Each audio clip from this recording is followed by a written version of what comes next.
Sumentro sa mabibigat na issue at kapangyarihan ng Gen Z voters sa darating na eleksyon ang huling bahagi ng Metro Manila leg ng GMA Masterclass Election 2025 Dapat Totoo Series. Balitang hatid ni Von Aquino.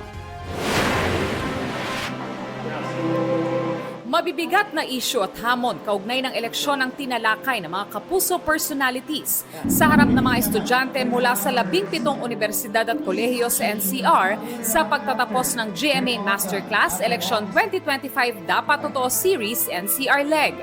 Kabilang narito ang mga problema ng sistema ng eleksyon sa Pilipinas na tinalakay ng award-winning documentarist at GMA Integrated News Anchor na si Atom Araulio. Kung gusto natin makakita ng mga pagbabago, dapat hindi natin tigilan. Huwag tayong umasa sa eleksyon lamang, kundi araw-araw i-exercise natin ang ating karapatan bilang mga mamamayang Pilipino at ipaglaban natin ang mga pagbabago na gusto nating makita. Tinalakay naman ang isa pang award-winning documentarist at broadcast journalist na si Sandra Aguinaldo ang tungkol sa vote buying at vote selling. Don't think that this is not about you or this does not affect you. You have to vote wisely and help protect your votes because at the end of the day, kinabukasan nyo yung nakataya dito. Gamit naman ang mga datos, ipinakita ni GMA Integrated News Research Senior Manager Karen Mayrina ang kapangyarihan ng mga Gen Z voters sa eleksyon, gayong ito ang ikalawang pinakamaraming registered voters na sumunod sa millennials.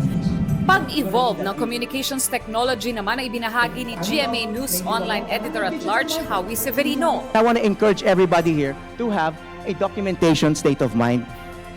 Because when you document something, you are creating resibo.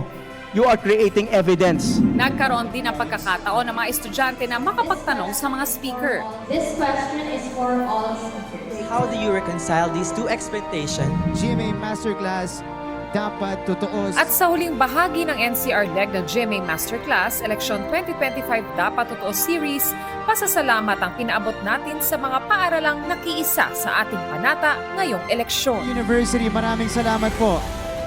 Dr. Jose Rizal wrote these words, "Ang kabataan, ang pag-asa ng bayan."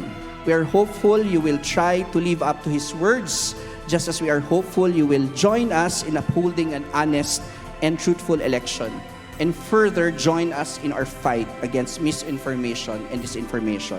This event is an important venue for providing students with information, knowledge, and inspiration from leaders in various fields.